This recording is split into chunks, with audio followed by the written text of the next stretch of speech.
এত কেন কারণ? মহিলারা এত কেন জাহান্নামী?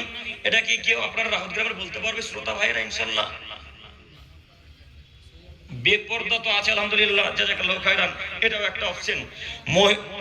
হ্যাঁ ঠিক, জাযাকাল্লাহু খায়রান।